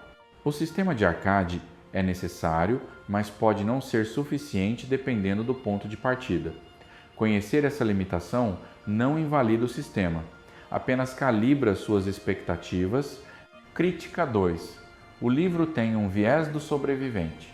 Arcade não foi o único jovem pobre da Babilônia que trabalhou duro, encontrou um mentor, poupou 10% e seguiu os princípios. Mas ele é o único que o livro conta. Os outros que fizeram tudo certo e mesmo assim foram arruinados por uma guerra, por uma doença, por uma colheita destruída, não aparecem. Nassim Taleb, em Fooled by Randomness, 2001, chama isso de survivorship bias, viés do sobrevivente. Quando você vê apenas os bem-sucedidos e constrói uma teoria a partir deles, inevitavelmente subestima o papel do acaso. O que isso significa para você? Os princípios de Clayson aumentam probabilisticamente as suas chances de sucesso financeiro, mas não são uma garantia. O mercado pode colapsar na pior hora. Uma doença pode consumir suas reservas. Um divórcio pode reiniciar o contador. O antídoto não é desistir do sistema, é adicionar ao sistema a dimensão que Clayson contempla no sexto remédio, a proteção contra um imprevisto, seguro de vida, fundo de emergência, diversificação de fontes de renda. Crítica 3. O conselho sobre imóvel próprio é historicamente contextualizado. Já mencionei brevemente no bloco 2, mas a crítica merece desenvolvimento completo. Na Babilônia do século VI a.C., comprar a própria casa fazia sentido irrefutável, reduzia o custo de vida de forma permanente, gerava estabilidade familiar e o imóvel não era um ativo especulativo, era um bem de uso. No mundo contemporâneo, especialmente em cidades com valorização imobiliária especulativa e com mercados de aluguel bem desenvolvidos, a equação é muito mais complexa. Em São Paulo, por exemplo, o Price-to-Rent Ratio, a relação entre o preço de compra e o aluguel anual equivalente, frequentemente supera 25x, o que significa que alugar e investir a diferença produz retorno superior à compra em horizontes de até 15 anos, dependendo das taxas de juros. O que isso significa para você? A casa própria como instrumento de estabilidade psicológica e redução de custo de vida na fase de desacumulação tem mérito real, especialmente no contexto brasileiro. Mas a regra sempre compre de Clayson precisa ser substituída por uma análise de contexto, comparar custo total de propriedade versus aluguel mais investimento da diferença, considerando taxas de juros locais, horizonte temporal e objetivo financeiro. Crítica 4. O livro é silencioso sobre o sistema que cria a escassez. Aqui está a crítica mais filosófica e talvez a mais importante. O homem mais rico da Babilônia É um livro sobre como indivíduos podem prosperar dentro de um sistema econômico. Não é um livro sobre como o sistema deveria ser diferente. Clason não pergunta: por que tantos homens na Babilônia são pobres? Não analisa as estruturas de poder que mantêm o ouro concentrado em poucas mãos, o mesmo problema que o rei Sargon identificou no início do livro e resolveu distribuindo educação financeira, mas que poderia ter sido resolvido de outras formas. Críticos de esquerda, e não apenas eles, argumentam que livros de mentalidade de riqueza funcionam ideologicamente para responsabilizar indivíduos por problemas que são parcialmente sistêmicos, reduzindo a pressão por mudanças estruturais. O que isso significa para você? Clason não está errado por focar no indivíduo. O que um indivíduo pode controlar seus hábitos, suas decisões, sua capacidade de ganho é real e poderoso. Mas seria intelectualmente desonesto ignorar que as condições de partida não são iguais. O sistema de arcade funciona e você deve usá-lo, mas ele não exime você de pensar sobre os sistemas maiores nos quais está inserido. A síntese da dialética. Então, o que fazer com tudo isso? As críticas não destroem Clason, elas o completam. O sistema dos 7 remédios e das 5 leis funciona comprovadamente, empiricamente, para qualquer pessoa com renda positiva que o aplique com consistência. O professor de Nottingham provou, Dabazir provou, milhões de leitores ao longo de 100 anos provaram, mas funciona melhor quando você o aplica com os olhos abertos. Sabendo que o ponto de partida importa e que, portanto, você deve começar hoje, não amanhã, sabendo que o acaso existe e que, portanto, a proteção contra o imprevisto não é opcional, sabendo que imóvel é uma decisão contextual, não uma doutrina universal, e sabendo que responsabilidade individual e consciência estrutural não são opostos, são complementares. Você pode trabalhar dentro do sistema e pensar criticamente sobre ele. Arcade nunca afirmou que o sistema era justo. Ele afirmou que era funcional. E funcional, para quem está aqui ouvindo isso agora, em movimento, construindo o seu repertório, é exatamente o que você precisa no próximo bloco. O plano. Não mais teoria, não mais história. O protocolo de implementação de 90 dias. A engenharia do ambiente. E como você vai sair deste conteúdo diferente, não só mais informado. Bloco 4. O protocolo de implementação 360 graus da teoria ao bisturi. Você chegou até aqui, isso significa que você não está buscando entretenimento, você está buscando transformação. E transformação não acontece no momento em que você ouve uma ideia. Acontece no momento em que você age sobre ela da forma certa, na ordem certa, com a estrutura certa. Aqui está o problema com 95% das pessoas que leram O Homem Mais Rico da Babilônia. Elas terminaram o livro, acharam inspirador, ficaram entusiasmadas por 48 horas. E então a vida retomou seu curso habitual, as notificações, as urgências, as despesas inesperadas, e os princípios foram empurrados para o fundo da gaveta mental, onde moram todas as boas intenções não executadas. Esse não é um problema de motivação, é um problema de arquitetura de implementação. Motivação é volátil, é um pico dopaminérgico que decai em horas ou dias. Sistema é permanente. Sistema opera independentemente de como você está se sentindo na segunda-feira de manhã, depois de um fim de semana difícil. O que vou construir com você agora não é uma lista de dicas. É um protocolo de implementação em 3 fases de 30 dias, baseado diretamente no sistema de Dabazir, validado por um professor de Nottingham em 1936 e calibrado para a realidade financeira brasileira de 2026. E antes de entrarmos no protocolo, vou mostrar a você os 3 erros fatais de implementação, os pontos onde quase todo mundo abandona o sistema antes de ele produzir resultados. Porque Dabazir não quase conseguiu. Ele conseguiu. E a diferença estava nesses 3 pontos críticos. Os 3 erros fatais de implementação. O antes de construir a base. Este é o erro mais comum e o mais custoso. A pessoa lê o terceiro remédio faz teu ouro multiplicar e vai direto para a fase de investimento. Abre uma conta em corretora, compra um fundo, coloca dinheiro em renda variável, enquanto isso, ainda não tem orçamento. Ainda não separou 10% antes de gastar, ainda paga cartão de crédito com juros todo mês. O que acontece neurologicamente é previsível. O investimento produz um pico de dopamina imediato à emoção de estou construindo riqueza. Mas sem a base dos 2 primeiros remédios, qualquer choque de liquidez, uma conta inesperada, uma redução de renda à força, o resgate do investimento.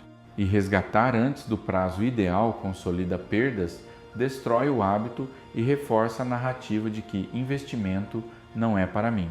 A regra de Arcade que ninguém lembra. Os 7 remédios têm ordem. O primeiro e o segundo criam a base de estabilidade que torna o terceiro possível. Você não planta em solo que ainda não foi preparado. A correção. Antes de investir 1 centavo, você precisa ter 3 coisas funcionando automaticamente por pelo menos 30 dias consecutivos. A separação dos 10%, o orçamento dos 70% operando dentro dos limites e 0 novo endividamento no mês. Apenas depois dessas 3 condições cumpridas, o terceiro remédio é ativado. Erro fatal número 2. Tratar o orçamento como punição em vez de ferramenta de poder.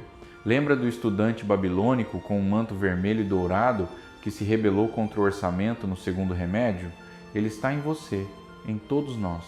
A linguagem que usamos para falar de orçamento importa mais do que imaginamos. Estou de dieta financeira, preciso me controlar. Estou me privando. Essa linguagem ativa o sistema de aversão à perda do cérebro, descrito por Kahneman e Tversky. Quando o cérebro enquadra uma situação como perda, o estresse cortisol sobe, a resistência aumenta e a probabilidade de abandono cresce exponencialmente. O psicólogo Roy Baumeister demonstrou o fenômeno de ego depletion, esgotamento do ego. A força de vontade é um recurso limitado que se esgota ao longo do dia. Cada decisão de resistência, não vou comprar isso, não vou ceder a isso, consome um pouco desse recurso. Sistemas que dependem de força de vontade constante inevitavelmente falham. O antídoto? Mudar o enquadramento e automatizar. Arcade não fala em se privar, fala em hierarquizar desejos. Não é eu não posso comprar isso, é eu escolho comprar meu futuro antes de comprar isso. A diferença linguística é pequena. A diferença neurológica é enorme. Uma ativa o sistema de perda, a outra ativa o sistema de escolha autônomo. E a automação remove a força de vontade da equação completamente. Quando os 10% saem da conta no mesmo dia em que o salário entra, antes que você os veja, antes que o cérebro os contabilize como disponíveis, não há decisão a ser feita, não há resistência a vencer. O sistema opera sem você.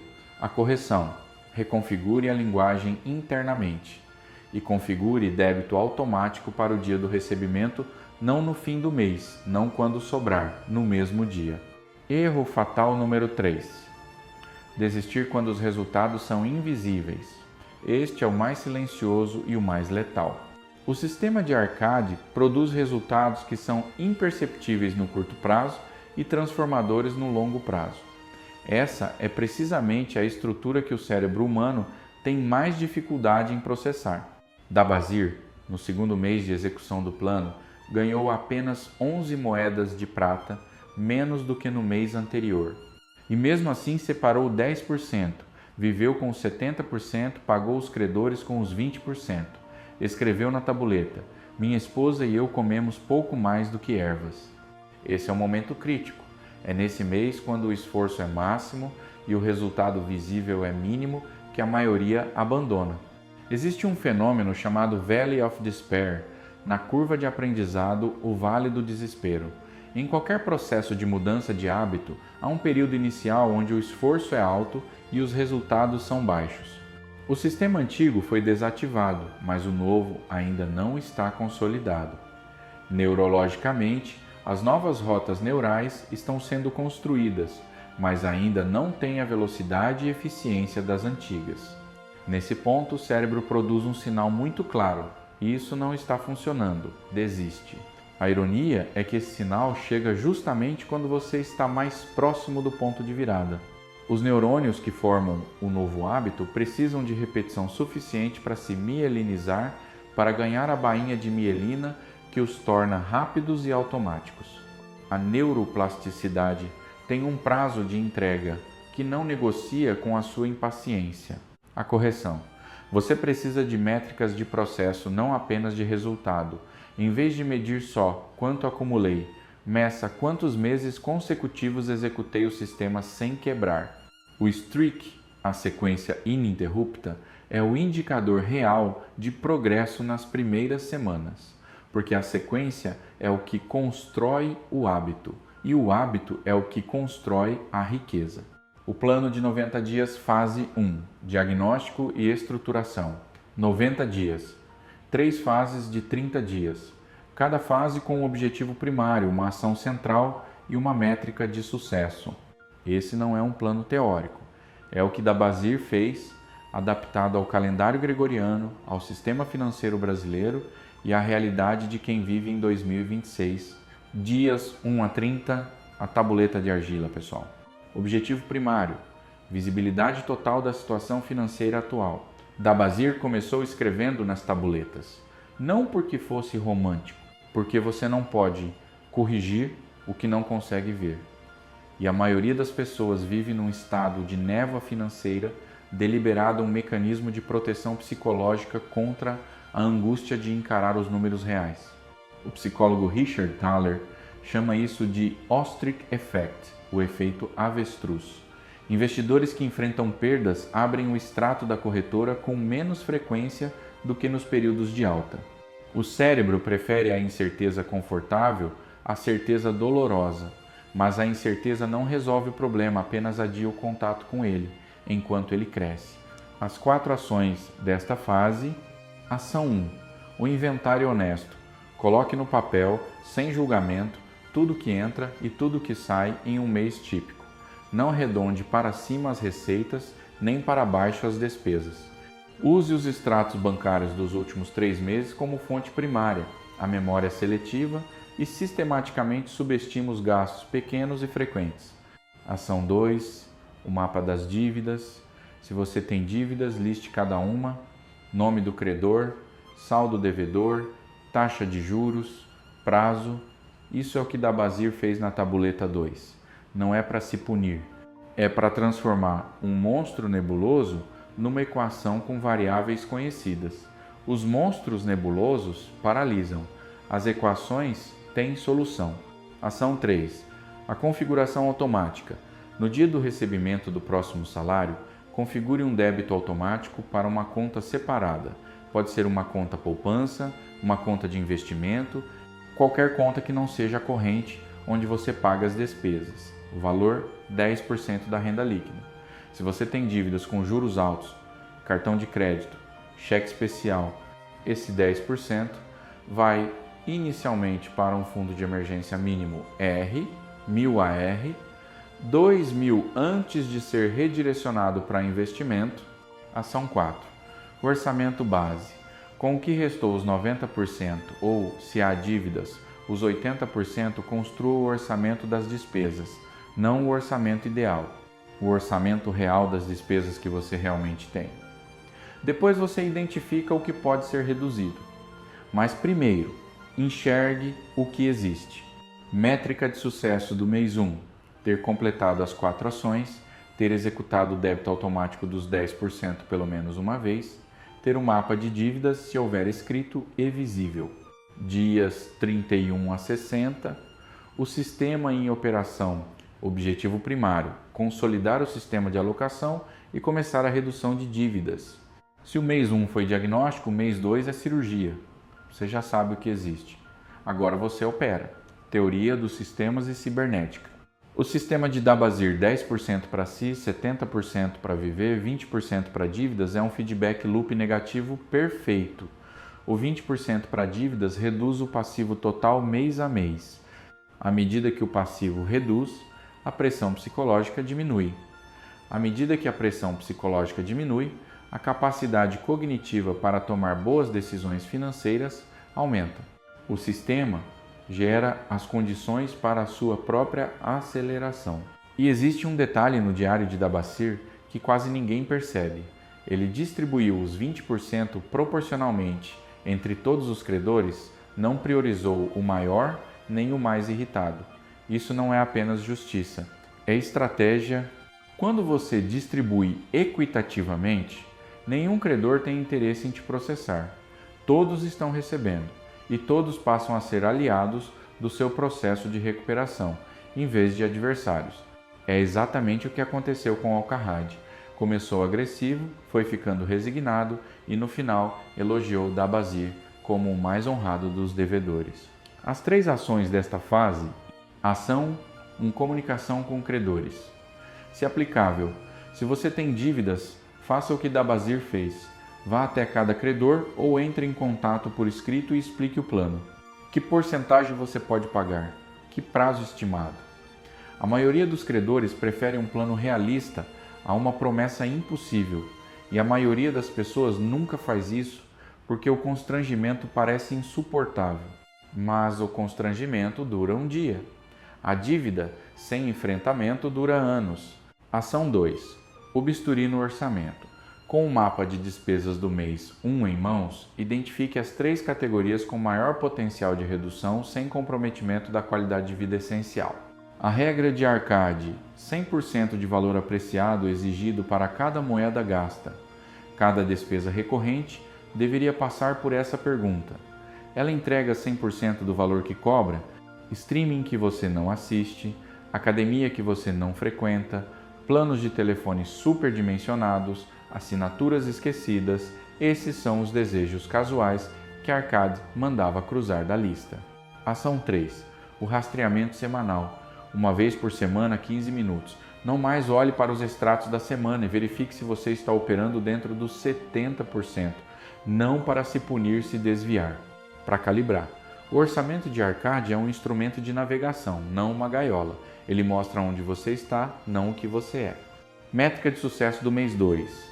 2 meses consecutivos de separação dos 10%, orçamento de 70% respeitado em pelo menos 3 das 4 semanas, primeiro pagamento aos credores, se aplicável realizado, dias 61 a 90 a ativação do ouro. Objetivo primário: ativar o terceiro remédio e fazer o capital acumulado trabalhar. 2 meses de sistema consistente. Você já tem o hábito nascendo, a sequência está construída, o orçamento está calibrado. E agora, apenas agora, chegou o momento de Arcade dizer: faz teu ouro multiplicar. Economia e teoria dos sistemas. O contexto brasileiro de 2026 tem uma característica única no mundo: uma taxa básica de juros entre as mais altas do planeta. Isso significa que o custo de oportunidade de manter dinheiro parado é extraordinariamente alto, mas também significa que investimentos de renda fixa oferecem retornos reais, acima da inflação, que seriam considerados extraordinários em qualquer outra economia desenvolvida. Para o investidor iniciante, aquele que está executando o sistema de Arcade pelos primeiros 60 dias, o quarto remédio, guarda teu tesouro da perda, deve ser o princípio dominante nesta fase. Segurança do principal primeiro, rentabilidade depois. As 3 ações desta fase. Ação 1. O fundo de emergência. Antes de qualquer investimento de prazo mais longo, você precisa de um reservatório de liquidez imediata. O tamanho recomendado pela literatura moderna é de 3 a 6 meses de despesas essenciais.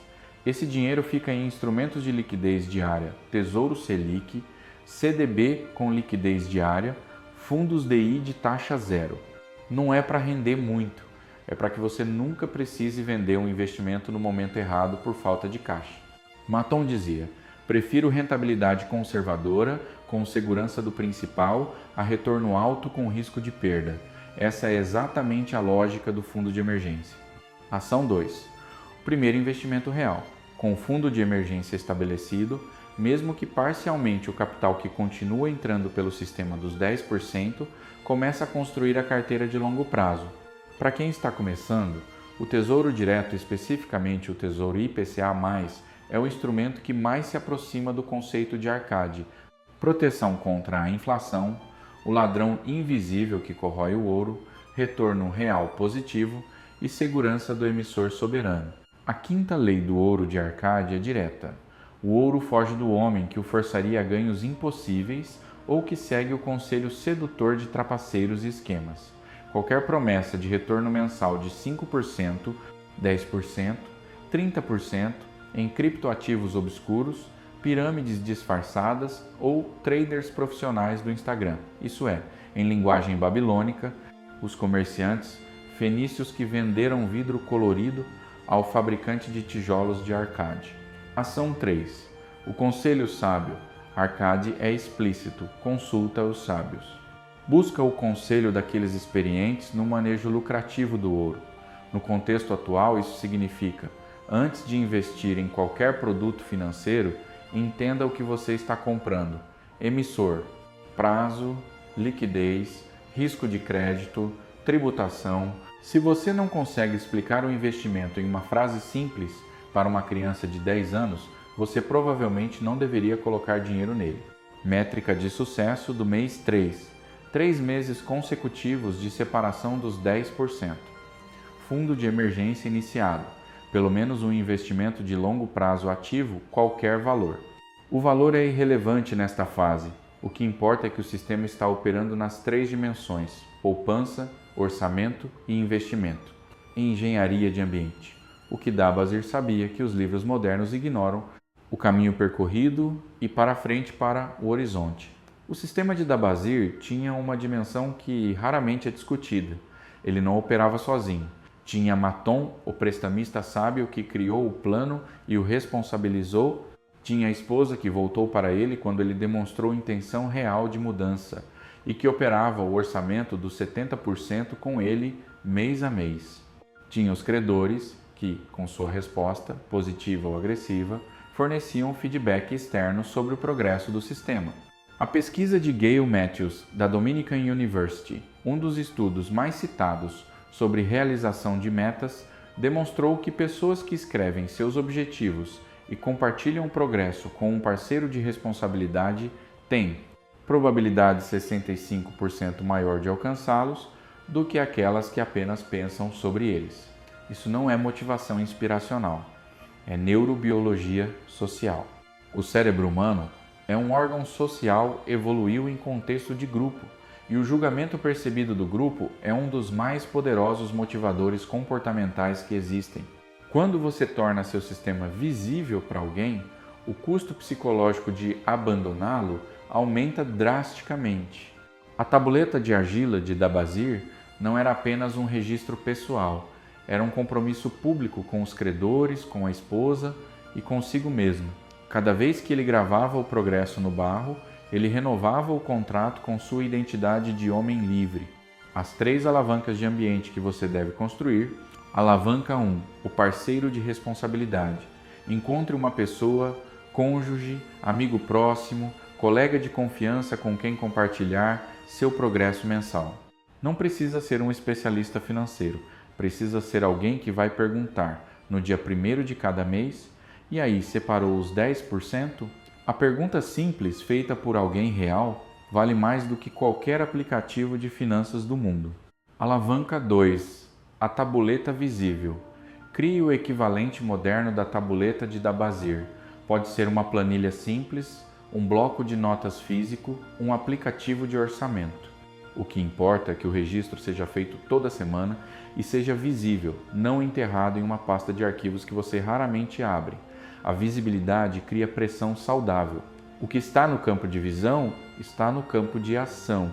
Alavanca 3. A identidade antes do comportamento. James Clear, em Hábitos Atômicos, 2018, formaliza o que Cira, a esposa do amo de Dabazir, disse no deserto da Síria: se um homem tem em si a alma de um escravo, ele se tornará independente do seu nascimento. Se tem a alma de um homem livre, ele será respeitado a despeito de seu infortúnio. O comportamento é consequência da identidade, não o contrário. Quem você é determina o que você faz de forma muito mais poderosa do que qualquer regra ou sistema externo. Antes de executar o protocolo, responda com honestidade visceral a seguinte pergunta: você é o tipo de pessoa que administra seu dinheiro com disciplina? Se a resposta for quero ser, mas ainda não sou, o trabalho mais importante do primeiro mês não é o orçamento, é a decisão de identidade. O sistema pode ser montado em uma tarde. A identidade é construída em ações repetidas ao longo de semanas. Dabazir voltou à Babilônia não porque encontrou um sistema melhor, voltou porque decidiu quem ele era. O sistema foi a expressão dessa decisão, não a causa dela. E é exatamente aí que o bloco 5 vai terminar este roteiro com a pergunta mais importante de todo o livro. A que Clason nunca faz diretamente, mas que está gravada em cada tabuleta de argila, em cada decisão de Bansir sentado na parede, em cada moeda que Arcade separou quando ainda era um escriba pobre.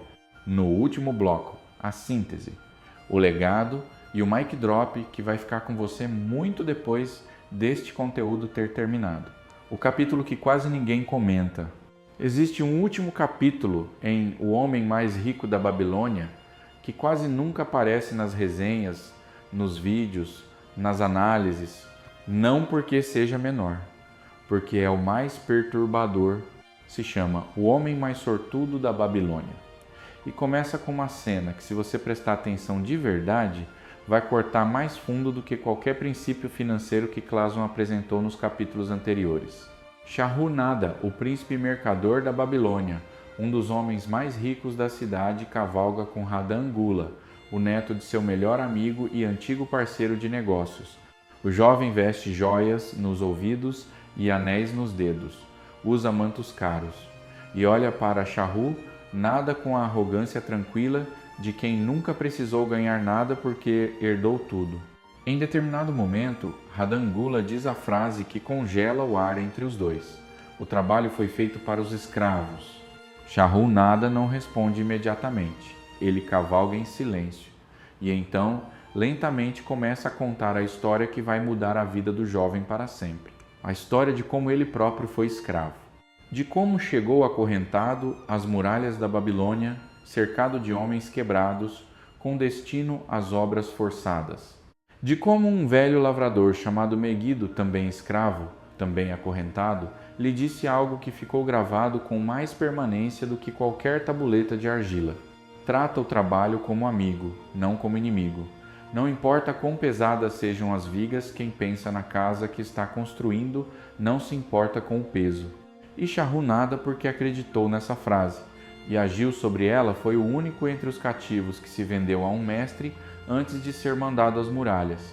Aprendeu a fazer bolos de mel. Saiu às ruas para vender lós nas tardes. Acumulou moedas com o rosto suado, a voz rouca de tanto gritar os produtos, a bandeja equilibrada no braço. E numa dessas tardes um comerciante de tapetes passou e comprou 2 bolos para si e para seu escravo. E disse algo que Shahru-Nada nunca esqueceu. Eu gosto dos teus bolos, menino, mas melhor ainda, eu gosto do espírito com que os ofereces. Esse espírito pode te levar longe no caminho do sucesso. Esse comerciante de tapetes era Arad-Gula, o avô de Radan-Gula, também escravo, que encontrou sua liberdade porque Shahru-Nada o envergonhou de sua covardia e o empurrou para agir como homem livre, antes mesmo de ser livre.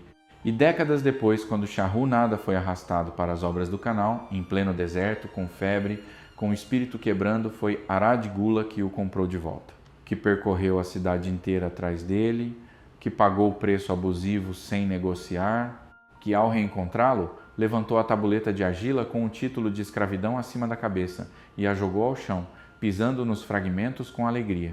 Eu sabia que era o homem mais sortudo de Babilônia, disse Shahru-Nada. Radan-Gula ouve a história em silêncio. E no final, sem que ninguém peça, sem que ninguém ordene, ele tira os brincos de ouro, remove os anéis dos dedos e cai atrás do líder da caravana, em posição de discípulo, não de herdeiro, porque ele finalmente entendeu o que seu avô havia realmente deixado para ele. Não a riqueza, o espírito que criou a riqueza, o que Babilônia realmente era. Ao longo de 90 minutos, eu conduzi você por princípios, por neurociência, por economia comportamental, por teoria dos sistemas, por história, mas agora eu preciso te dizer a coisa mais importante é que está embaixo de tudo isso. O Homem Mais Rico da Babilônia não é um livro sobre dinheiro, é um livro sobre quem você decide ser. Pense em todos os personagens que atravessaram essa obra. Bansir, o artesão sentado na mureta. Nomazir, o filho que perdeu tudo e reconstruiu tudo.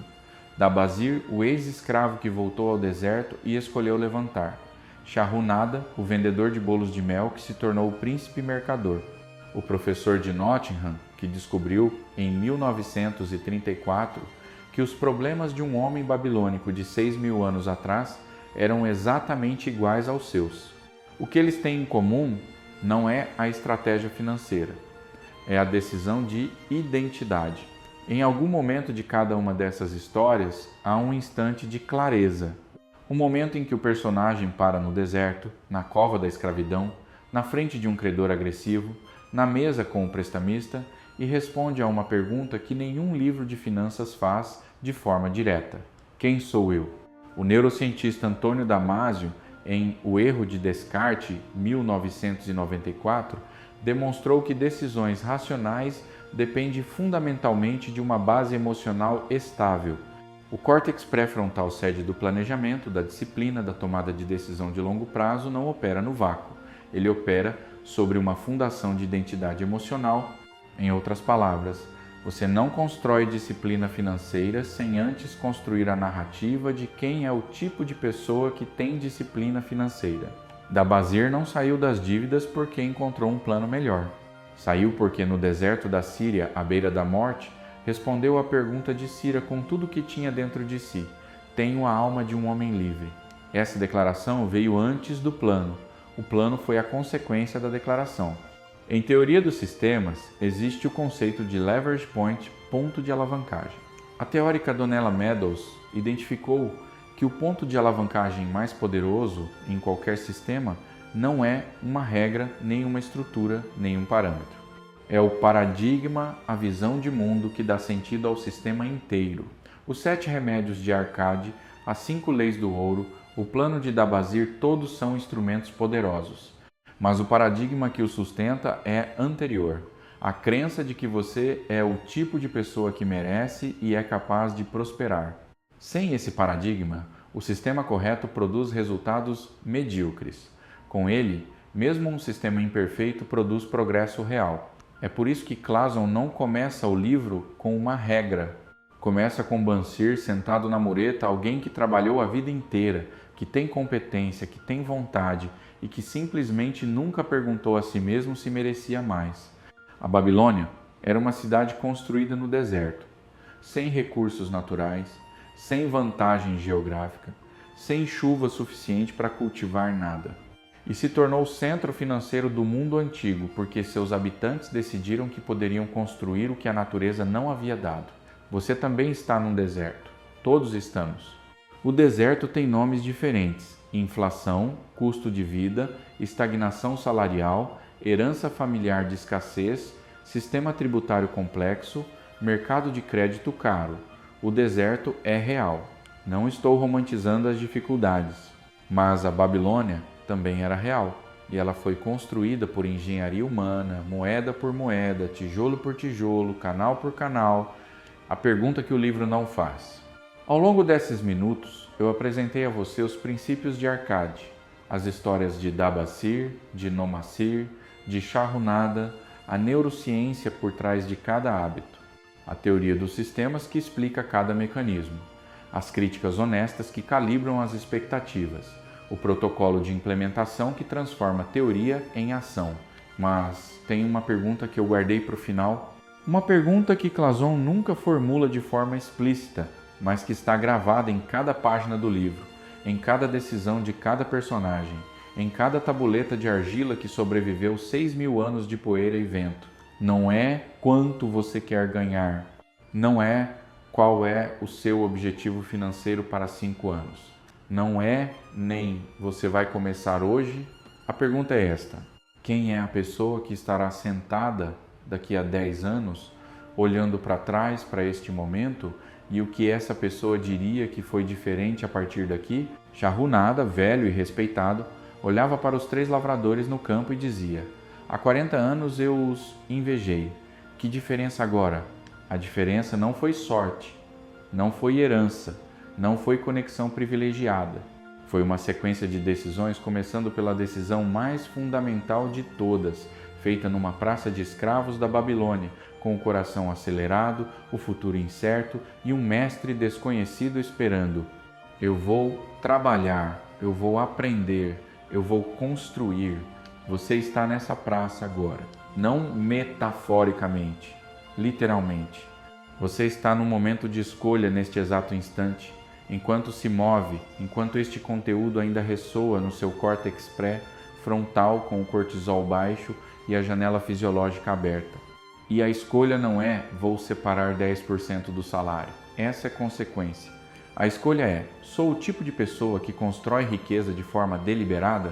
Não quero ser, não vou tentar ser. Sou presente, declaração, identidade.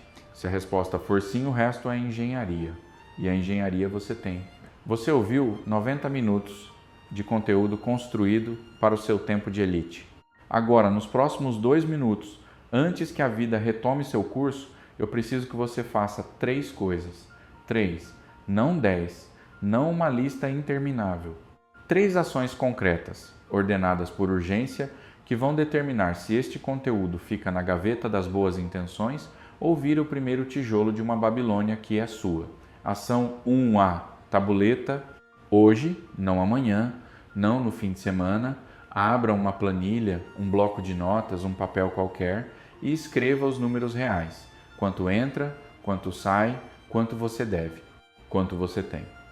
Sem arredondar para cima as receitas, nem para baixo as dívidas. Isso é o que Dabazir fez na tabuleta 1.